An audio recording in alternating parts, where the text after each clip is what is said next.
आज से हम चैप्टर 1 शुरू करते हैं। चैप्टर 1 किसके बारे में है? Introduction to research analyst profession. Basically research analyst का रोल क्या होता है, एक अच्छे रिसर्च एनालिस्ट में क्या क्या क्वालिटीज होनी चाहिए, उसे मैनेजमेंट या फिर क्लाइंट से इंटरेक्शन करते हुए किन चीजों का ध्यान रखना चाहिए, इस सब के बारे में ये चैप्टर रहेगा। इसकी एग्जाम में वेटेज 3 मार्क्स की है, यानी कि यहाँ से 3 MCQ क्वेश्चंस आएंगे। सबसे पहले बात आती है कि रिसर्च एनालिस्ट का रोल क्या रहता है। आप मान लो मार्केट में एक मोबाइल फोन परचेज करने जाते हो, तो आप क्या करोगे? सबसे पहले देखोगे कि आपको किस ब्रांड का फोन परचेज करना है। फिर उस ब्रांड के अंदर मल्टीपल ऑप्शंस है, तो आप उसके फीचर्स को देखोगे कि उसमें कैमरा कितनी क्वालिटी का है, बैटरी कितने mAh की है, फिर उसकी प्राइस रेंज क्या है।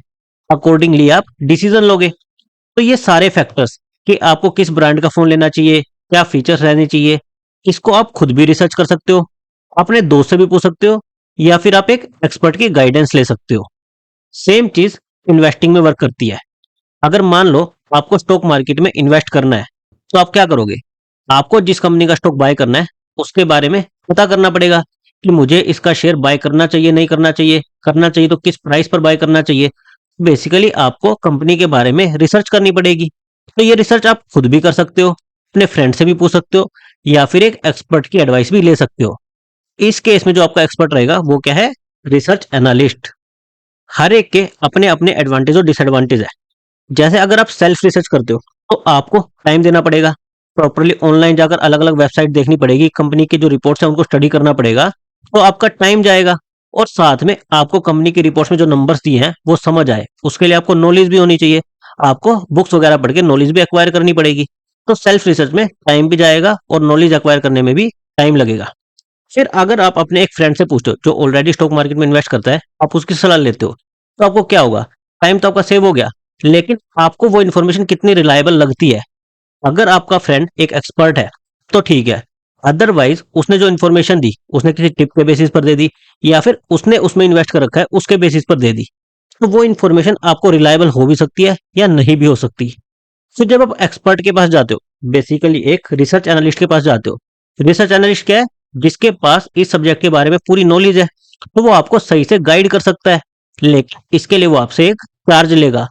तो जब आप एक्सपर्ट के पास जाओगे तो आपका टाइम भी बचेगा, आपको रिलायबल इंफॉर्मेशन भी मिलेगी, लेकिन इसके बदले में आपसे वो चार्ज करेगा, तो ये थोड़ी सी कॉस्टली रहेगी।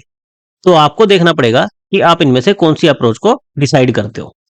नाउ हम बार बार कह रहे हैं कि हमें कंपनी के बारे में रिसर्च करनी पड़ेगी। अगर हमें किसी कंपनी का स्टॉक बाय करना है, तो क्या केवल हमें उसके बारे में रिसर्च करनी होती है, और क्या क्या फैक्टर्स होते हैं जिनके बारे में हमें पता होना चाहिए? तो हमें EIC फ्रेमवर्क, इस बेसिस पर हम रिसर्च करते हैं। EIC क्या है? Economy, industry, company. इकोनॉमी में आपका क्या जाता है? ओवरऑल अपने इंडिया की कंडीशन क्या है, उसकी GDP कैसी है, उसका एम्प्लॉयमेंट रेट कैसा चल रहा है, इन्फ्लेशन कैसा चल रहा है, ओवरऑल मार्केट की सिचुएशन क्या है, मार्केट डाउन ट्रेंड में है, अप ट्रेंड में है, या फिर मार्केट में फ्यूचर की एक्सपेक्टेशन क्या है। तो आप इकोनॉमी का एनालिसिस करते हो। फिर इकोनॉमी के अंदर आपकी मल्टीपल इंडस्ट्री होती है, जैसे बैंकिंग इंडस्ट्री हो गई, इंफ्रास्ट्रक्चर, जैसे आपके रोड प्रोजेक्ट्स, रेलवे प्रोजेक्ट्स, जो भी इंफ्रास्ट्रक्चर डेवलपमेंट से रिलेटेड प्रोजेक्ट्स हैं, वो आपकी इंफ्रास्ट्रक्चर इंडस्ट्री में आ गई। फिर आपकी IT industry, TCS, Infosys, Wipro, ये सारी आपकी IT इंडस्ट्री में आ गई। तो आप इंडस्ट्री को स्टडी करते हो कि फ्यूचर में किस इंडस्ट्री के ग्रो करने के चांसेस ज्यादा हैं।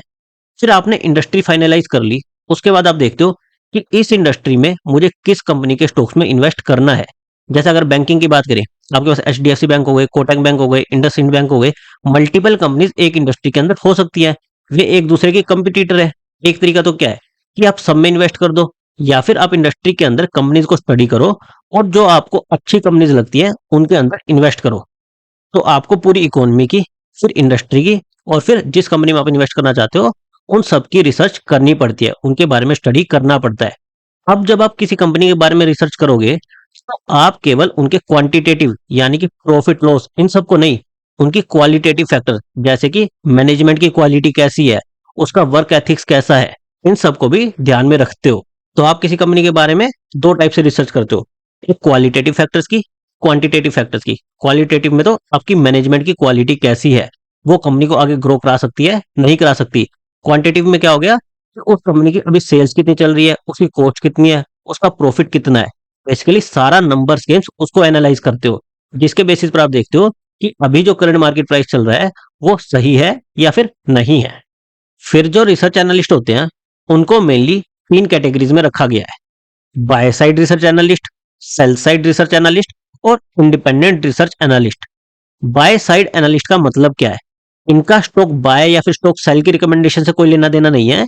इनका मेन है कि ये किस टाइप के लोगों के लिए काम करते हैं, उसके बेसिस पर ये डिवीजन किया गया है। जैसे बाय साइड वाले जो लोग होते हैं वो ऐसे फंड मैनेजर के लिए काम करते हैं जो रिसर्च का यूज खुद की इन्वेस्टमेंट या फिर अपने क्लाइंट्स की इन्वेस्टमेंट के लिए करते हैं। जैसे कि आपके म्यूचुअल फंड हो गए, पेंशन फंड हो गए, हेज फंड्स हो गए, बड़े बड़े जो भी फंड्स हो गए, वे क्या करते हैं? रिसर्च करते हैं और उसके बेसिस पर खुद की इन्वेस्टमेंट, खुद के लिए स्टॉक बाय और सेल करने का काम करते हैं। ये रिपोर्ट्स केवल इंटरनल कंजप्शन, खुद की कंजप्शन के लिए यूज होती है। इन्हें कभी भी पब्लिक डोमेन में पब्लिश नहीं किया जाता। फिर जो सेल साइड के एनालिस्ट होते हैं ये क्या करते हैं? पब्लिकली रिसर्च को पब्लिश करते हैं और साथ में रिकमेंडेशन देते हैं कि जिस भी कंपनी के बारे में उन्होंने रिसर्च करी उसको बाय करना है, होल्ड करना है या फिर सेल करना है। तो ये रिसर्च को पब्लिकली पब्लिश करने के लिए काम करते हैं। और जनरली किस टाइप के लोगों के लिए काम करते हैं? जो कि एडवाइजरी सर्विसेज प्रोवाइड करती है अपने क्लाइंट्स को, या फिर ब्रोकिंग फर्म होती है जैसे कि आपकी एंजल ब्रोकिंग, मोतीलाल ओसवाल, ये सब क्या हो गए? इन्होंने अपने आप को एज ए ब्रोकर रजिस्टर कर रखा है कि आप इनके प्लेटफॉर्म पर अगर डीमेट अकाउंट खोलते हो तो इन्हें उसके बदले में ब्रोकरेज मिलती है। जो भी ट्रेड आप उनके प्लेटफॉर्म पर करोगे तो उसके बदले में इन्हें ब्रोकरेज मिलेगी। तो ये अपनी रिसर्च को पब्लिकली पब्लिश करेंगे ताकि ज्यादा से ज्यादा लोग उस रिसर्च को पढ़ के ट्रेड करें और उसके बदले में उन्हें ब्रोकरेज मिल जाए। और साथ में कई बार इन्हें रिसर्च रिपोर्ट को पब्लिश करने के लिए भी पैसा मिलता है। तो इनका मेन इनकम का सोर्स क्या होता है कि एक तो जो रिसर्च को पब्लिश करने के लिए जो इन्हें पैसा मिलेगा, सेकंड इनके प्लेटफॉर्म पर आकर अगर कोई ट्रेड करेगा तो इन्हें उसके बदले में ब्रोकरेज मिलेगी। तो सेल साइड वाले क्या करते हैं? पब्लिकली पब्लिश करने का काम करते हैं। बाय साइड वाले क्या करते थे? इंटरनल कंजप्शन, पब्लिकली पब्लिश नहीं करते थे, खुद की इन्वेस्टमेंट के लिए रिसर्च करते थे। थर्ड टाइप आता है इंडिपेंडेंट। ये क्या होता है? ये फुल टाइम रिसर्च एनालिस्ट का काम करते हैं। बेसिकली ये रिसर्च करेंगे और अपनी रिपोर्ट को सेल करेंगे। वो हो सकता है कि क्लाइंट ने सब्सक्रिप्शन ले रखा हो, कि मंथली या फिर एनुअल सब्सक्रिप्शन ले रखा है कि आप हमें अपनी रिसर्च रिपोर्ट दोगे। इनके क्लाइंट्स क्या हो सकता है? कोई भी हो सकता है, म्यूचुअल फंड भी हो सकता है, रिटेल इन्वेस्टर हमारे आपके जैसे लोग भी हो सकते हैं, बड़े बड़े इंस्टीट्यूशन भी हो सकते हैं, कोई भी हो सकता है। जिन्होंने भी इनका सब्सक्रिप्शन ले लिया, जिन्होंने भी इनसे रिपोर्ट खरीद ली, वो इनका क्लाइंट हो जाएगा। अगर किसी को कस्टमाइज रिपोर्ट की जरूरत है कि मुझे तो इस कंपनी के बारे में ये चीजों के रिगार्डिंग इंफॉर्मेशन चाहिए, इंडिपेंडेंट रिसर्च एनालिस्ट वो कस्टमाइज रिपोर्ट भी प्रोवाइड करके देते हैं, ऑब्वियसली एक फी के बदले में। तो बाय साइड वाले क्या करेंगे? खुद की इन्वेस्टमेंट के लिए रिसर्च करेंगे। सेल साइड पब्लिकली पब्लिश करेंगे और मेन एम रहेगा कि हमारे प्लेटफॉर्म पर अगर लोग ट्रेड करें और उससे हम ब्रोकरेज अर्न करें। और इंडिपेंडेंट क्या हो गए? फुल टाइम रिसर्च एनालिस्ट का काम कर रहे हैं कि हमने जो भी रिसर्च करी उसे हम बेचेंगे। वो सब्सक्रिप्शन बेस पर भी हो सकता है या फिर वन टाइम फी के बदले में भी हो सकता है, और हम कस्टमाइज रिपोर्ट भी प्रिपेयर करके दे देंगे।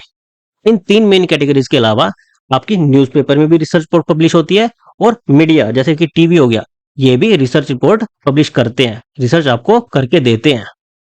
अब जो हमारा रिसर्च प्रोसेस रहता है, एक रिसर्च एनालिस्ट को रिसर्च करके देनी है तो उसका पूरा प्रोसेस क्या रहता है? सबसे पहले उसे डेटा कलेक्ट करना पड़ेगा, फिर उसको एनालाइज करना पड़ेगा और उस एनालिसिस के बेस पे रिकमेंडेशन देनी होगी कि बाय करना है, सेल करना है या फिर होल्ड करना है। अब जो डेटा कलेक्ट कर रहे हैं, डेटा तो बहुत सारा पड़ा है इंटरनेट पर, लेकिन हमें ट्रस्टेड सोर्स उसी से कलेक्ट करना चाहिए। हम ऑनलाइन पब्लिश रिपोर्ट से भी ले सकते हैं, ऑनलाइन बहुत सारी वेबसाइट है वहां से भी ले सकते हैं। फिर जो कंपनी की मैनेजमेंट है, जिस कंपनी के बारे में हम रिसर्च कर रहे हैं, उस कंपनी से मीट भी कर सकते हैं। कंपनी रिसर्च एनालिस्ट से मीट करती है और उनके क्वेश्चंस का आंसर करती है। तो हम कंपनी की मैनेजमेंट से मीटिंग करके भी डेटा कलेक्ट कर सकते हैं। फिर हम क्लाइंट से भी मीटिंग कर सकते हैं कि उन्हें किस टाइप का डेटा चाहिए, और जब हमारी रिसर्च पूरी हो जाएगी क्लाइंट को हमें कम्युनिकेट भी करना पड़ेगा कि हमारी फाइंडिंग्स क्या रही। अब जब हमारा डेटा कलेक्ट हो गया तो हमें उसे एनालाइज करना पड़ेगा। एनालिसिस में क्या रहेगा? बेसिकली पास्ट परफॉर्मेंस, कंपनी ने पास्ट में कैसा परफॉर्म किया और फ्यूचर में इसकी एक्सपेक्टेशन क्या है, फ्यूचर में कैसा परफॉर्म करेगी, उसके बारे में हमारा एनालिसिस रहेगा। अब जब हमने एनालिसिस कर लिया तो हम उस कंपनी के स्टॉक को रिकमेंड करेंगे। हो सकता है कि हमें बाय करना हो या फिर सेल करना हो, या फिर अगर हमारे पास पड़े हैं तो होल्ड करना है, न्यू बाय नहीं करना है। तो सबसे पहले डेटा कलेक्ट करते हैं, फिर उसको एनालाइज करते हैं और उसके बेसिस पर अपनी रिकमेंडेशन देते हैं। अब जब हम कंपनी के मैनेजमेंट से मीट करेंगे तो हमें कुछ प्रिंसिपल्स का ध्यान रखना चाहिए। सबसे पहले तो हम कंपनी के मैनेजमेंट से मिलते क्यों है? क्योंकि वैसे तो इंटरनेट पर बहुत सारा डेटा है, लेकिन सब कुछ अवेलेबल नहीं होता। जैसे कंपनी की स्ट्रेंथ्स क्या है, कंपनी की वीकनेस क्या है, कंपनी की अपॉर्चुनिटीज क्या है, ये सारा डेटा जनरली इंटरनेट पर अवेलेबल नहीं होता। इंटरनेट पर किस टाइप का डेटा अवेलेबल होता है? कंपनी की बैलेंस शीट, कंपनी ने कितना प्रॉफिट कमाया, कंपनी का बिजनेस मॉडल क्या है, इस टाइप का डेटा अवेलेबल होता है। पर कंपनी की फ्यूचर अपॉर्चुनिटीज क्या है, उसकी स्ट्रेंथ क्या है, उसकी वीकनेस क्या है, ये सारा डेटा जनरली कंपनी की मैनेजमेंट से मिलकर हम ले सकते हैं। पर जब भी एक रिसर्च एनालिस्ट कंपनी की मैनेजमेंट से मिलेगा, तो उसे कुछ बेसिक प्रिंसिपल्स का ध्यान रखना चाहिए। जैसे कि सबसे पहले तो उसे प्री मीटिंग रिसर्च ये करके जानी चाहिए कि मैं किस टाइप के क्वेश्चंस पूछूंगा, क्या मेरा एजेंडा रहेगा, मुझे क्या क्या इन्फॉर्मेशन कंपनी से चाहिए। फिर मुझे कंपनी के बारे में नॉलेज होनी चाहिए कि उसका बिजनेस मॉडल क्या है, उसकी एनुअल रिपोर्ट्स क्या है, लास्ट ईयर उसने कितना प्रॉफिट किया था, कितना लॉस किया था। बेसिकली जो भी डेटा कंपनी के बारे में इंटरनेट पर अवेलेबल है, उसकी उसे स्टडी करके जानी चाहिए, ताकि जो इंटरनेट पर डेटा अवेलेबल नहीं है, वो उसके बारे में ज्यादा क्लैरिटी ले सके मैनेजमेंट से। फिर सेकंड, रिसर्च एनालिस्ट को हमेशा अनबायस्ड व्यू देना चाहिए। जैसे कि मान लो मैं सिगरेट नहीं पीता, तो ऐसा नहीं होना चाहिए कि अगर मैं किसी ऐसी कंपनी के पास जा रहा हूँ जो सिगरेट बना रही है, तो मैं उसके बारे में बायस्ड ओपिनियन बना दूं कि नहीं, ये कंपनी तो बेकार है, इसमें कभी इन्वेस्ट नहीं करना चाहिए। हमें केवल फैक्चुअल डेटा कि कंपनी ग्रोथ किस रेट से कर रही है, उसका बिजनेस मॉडल कैसा है, उसकी फ्यूचर में एक्सपेक्टेशन क्या है, अच्छा परफॉर्म करेगी नहीं करेगी, हमें डाटा के बेसिस पर अपना व्यू बनाना है। इंडिपेंडेंट हमारे एथिकल कि हम सिगरेट नहीं पीते तो सिगरेट वाली कंपनी को बेकार कह देंगे, हम अल्कोहल नहीं पीते तो अल्कोहल वाली कंपनी को बेकार कह देंगे, ऐसा नहीं होना चाहिए। हमारा अनबायस्ड व्यू होना चाहिए। फिर हमें कभी भी इनसाइडर इंफॉर्मेशन नहीं पूछनी चाहिए। इनसाइडर इंफॉर्मेशन क्या होती है? ऐसी प्राइस सेंसिटिव इंफॉर्मेशन जो कि अभी पब्लिक डोमेन में नहीं है। प्राइस सेंसिटिव इंफॉर्मेशन क्या हुई? ऐसी इंफॉर्मेशन जिससे कि स्टॉक का प्राइस इफेक्ट हो सकता है, स्टॉक का प्राइस अप या डाउन जा सकता है, और ऐसी इंफॉर्मेशन जो पब्लिक में नहीं है, वो इनसाइडर इंफॉर्मेशन कहलाती है। तो हमें कभी भी मैनेजमेंट से ऐसी इंफॉर्मेशन नहीं पूछनी चाहिए, और मैनेजमेंट को स्पेशल बता देना चाहिए कि ऐसी इंफॉर्मेशन वो कभी भी डिस्क्लोज ना करें। फिर हम हमारे नेटवर्क का यूज कर सकते हैं। जैसे एक कंपनी है, उसके कंपटीटर्स भी होंगे, उसको कोई माल सप्लाई भी कर रहा होगा, उसके माल को कोई डिस्ट्रीब्यूट भी कर रहा होगा, तो हम उन लोगों के पास जाकर भी पूछ सकते हैं कि कंपनी कैसा परफॉर्म कर रही है, कंपनी का माल बिक रहा है नहीं बिक रहा। तो हम ये सारी चीजें भी कर सकते हैं। फिर हमें जो भी क्वेश्चन पूछने हैं, उसकी क्लैरिटी होनी चाहिए। एम्बिगुअस क्वेश्चन नहीं पूछने कि क्वेश्चन ही क्लियर ना हो कि क्या पूछा है, क्योंकि जब भी आप मैनेजमेंट से मीट करते हो, तो टाइम लिमिटेड रहता है, आपको 2 से 4 मिनट का ही टाइम मिलता है। उसमें आपको अपना क्वेश्चन भी पूछना है और मैनेजमेंट को आपके क्वेश्चन का आंसर भी करना है, क्योंकि बहुत सारे रिसर्च एनालिस्ट वहां पर बैठे होते हैं। It's like a press interview कि एक क्वेश्चन आप पूछ रहे हो, फिर दूसरा पूछेगा, फिर तीसरा पूछेगा। तो आपको क्या क्वेश्चन पूछना है, उसकी क्लैरिटी होनी चाहिए और टू द पॉइंट होना चाहिए। इसके साथ आपको ध्यान क्या रखना है, क्योंकि मैनेजमेंट तो कंपनी की है, वो कंपनी के बारे में हो सकता है कि केवल पॉजिटिव ही बोले, या फिर कोई छोटी सी पॉजिटिव न्यूज है उसको बढ़ा चढ़ाकर बोले। हर कोई अपनी कंपनी को एज ए पॉजिटिव ही रिप्रेजेंट करना चाहता है। तो मैनेजमेंट हो सकता है कि आपको मिसलीड करने की कोशिश करे, केवल कंपनी के पॉजिटिव बताकर, या फिर जो पॉजिटिव है उनको एग्जाग्रेट करके। तो हमेशा जो भी कंपनी का मैनेजमेंट बोल रहा है, आपको उसे क्रॉस वेरीफाई करना चाहिए डेटा के साथ कि वो डेटा से मैच कर रहा है या नहीं कर रहा। अब जब आपकी रिसर्च पूरी हो गई, तो आपको अपनी फाइंडिंग्स क्लाइंट के साथ कम्युनिकेट करनी पड़ेगी, उनके साथ शेयर करनी पड़ेगी। तो क्लाइंट के साथ जब भी आप अपनी रिसर्च को शेयर करोगे, तो उस टाइम पर आपको किन चीज़ों का ध्यान रखना है। सबसे पहले तो जो भी आप रिपोर्ट बनाओगे, उसकी लैंग्वेज सिंपल होनी चाहिए, क्लियर होनी चाहिए, और कंसाइज रिपोर्ट होनी चाहिए। ये नहीं कि आपने मल्टीपल पेजेस की भर दी रिपोर्ट, क्लाइंट के पास इतना टाइम नहीं है कि वो आपकी पूरी की पूरी बुक पढ़ ले। कंसाइज छोटी रिपोर्ट होनी चाहिए और सिंपल लैंग्वेज में होनी चाहिए। आपको हमेशा टफ वर्ड्स को अवॉइड करना चाहिए, या फिर टेक्निकल जार्गन्स जो कि आपको समझ आते हैं, लेकिन आपका क्लाइंट तो क्या है, वो रिसर्च एनालिस्ट नहीं है, वो तो एक सिंपल पर्सन है, उसको समझ आए ऐसे ही वर्ड्स का यूज करना चाहिए। फिर जिस कंपनी के बारे में आप रिसर्च कर रहे हो, अगर आपका उसके साथ कोई कॉन्फ्लिक्ट ऑफ इंटरेस्ट है, जैसे कि मान लो आपने उस कंपनी के शेयर बाय कर रखे हैं, तो उसमें क्या होगा, आपका कॉन्फ्लिक्ट ऑफ इंटरेस्ट आ गया कि आपके पास शेयर है, कंपनी का प्राइस बढ़ेगा तो ही आपको फायदा होगा। तो इससे क्या लगता है कि आप कंपनी के बारे में पॉजिटिव बताओगे। इसलिए रिपोर्ट के साथ साथ आपको अपना कॉन्फ्लिक्ट ऑफ इंटरेस्ट भी डिस्क्लोज करना पड़ता है कि आपके पास शेयर्स है या नहीं है, या फिर और कोई कॉन्फ्लिक्ट ऑफ इंटरेस्ट है, जैसे कि आप कंपनी के मैनेजमेंट को जानते हो, वो आपका रिलेटिव है। इस टाइप के सारे इंटरेस्ट को आपको डिस्क्लोज करना पड़ता है। जो रिपोर्ट बनाते हुए आपने अजम्पशन ली है, उनको भी डिस्क्लोज करना पड़ता है। रिपोर्ट बनाते हुए हो सकता है ना कि कोई डेटा आपको क्लियर ना हो, और वहां पर आपने कोई चीज एज्यूम कर ली हो, तो जो भी चीज आपने एज्यूम की होगी उसको क्लियरली स्टेट करना जरूरी है। फिर आपकी जो रिपोर्ट है वो इंडिपेंडेंट होनी चाहिए, यानी कि आपने खुद ने बनाई है।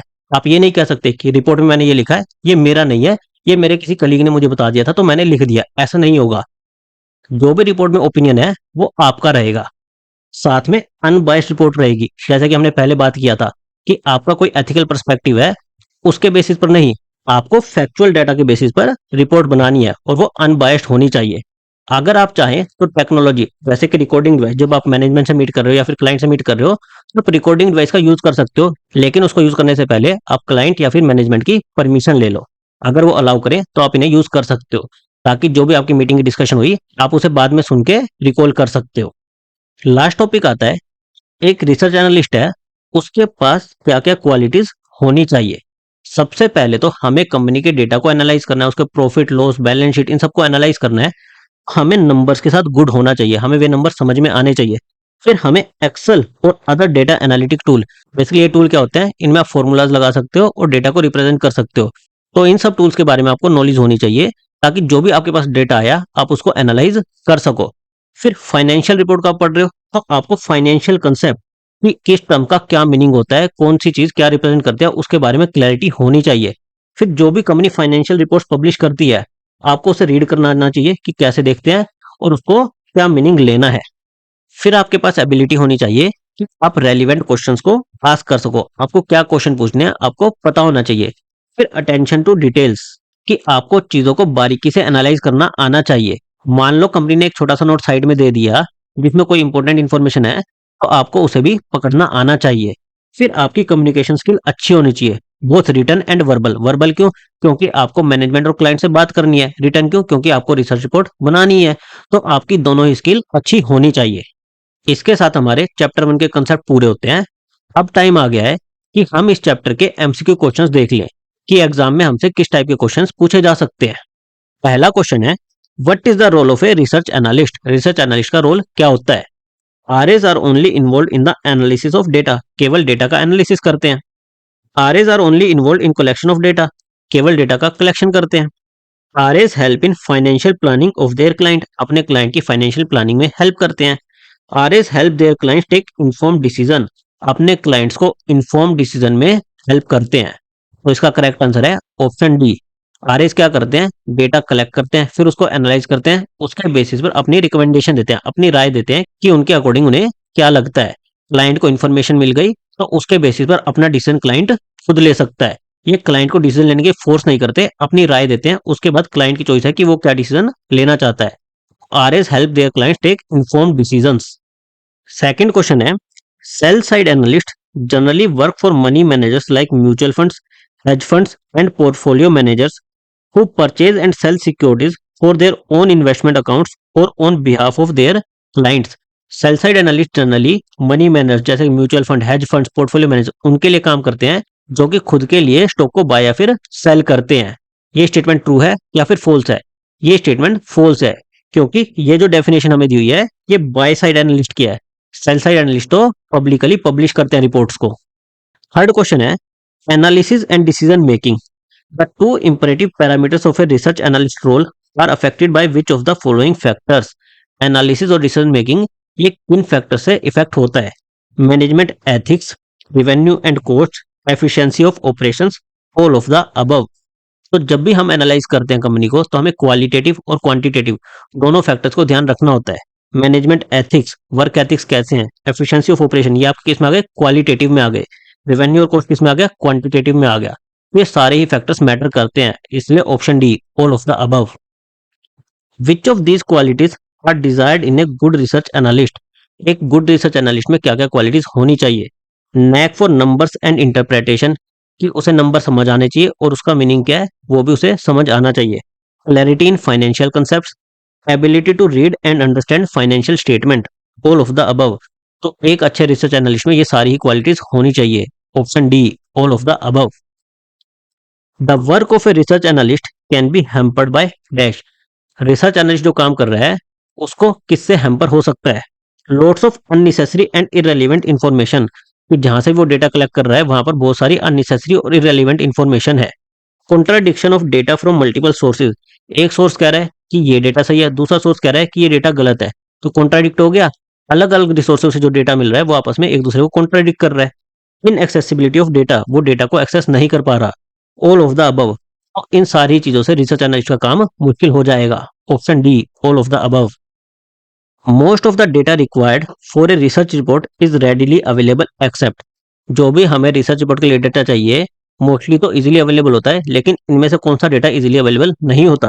Competition in the industry, industry में कंपटीशन कैसा है। Financial data, views of the management on future opportunity and threats, management के जो भी व्यूज हैं कंपनी की फ्यूचर अपॉर्चुनिटी या फिर कंपनी को जिन चीजों से थ्रेट हो सकता है उसके बारे में। बिजनेस मॉडल, तो इसमें से competition in the industry, financial data और बिजनेस मॉडल, ये सब तो आपको इजीली इंटरनेट पर मिल जाएगा, लेकिन कंपनी की फ्यूचर अपॉर्चुनिटीज क्या है, थ्रेट्स क्या है, ये आपको मैनेजमेंट से मीटिंग करके ही पता चलेगा। इंटरनेट पर इजीली ये डेटा नहीं मिलेगा। इसलिए option C, views of the management on future opportunities and threats. A research analyst gives his views and recommendation on a company based on dash, एक रिसर्च एनालिस्ट को जो भी अपना व्यू और रिकमेंडेशन देनी है कंपनी के बारे में, वो किस बेसिस पर देता है। Personal understanding of the business, कि उसकी बिजनेस की अंडरस्टैंडिंग कैसी है। Personal understanding of the industry, उसकी इंडस्ट्री की अंडरस्टैंडिंग कैसी है। कम्युनिकेशन विद मैनेजमेंट, जो उसने मैनेजमेंट से कम्युनिकेशन किया है।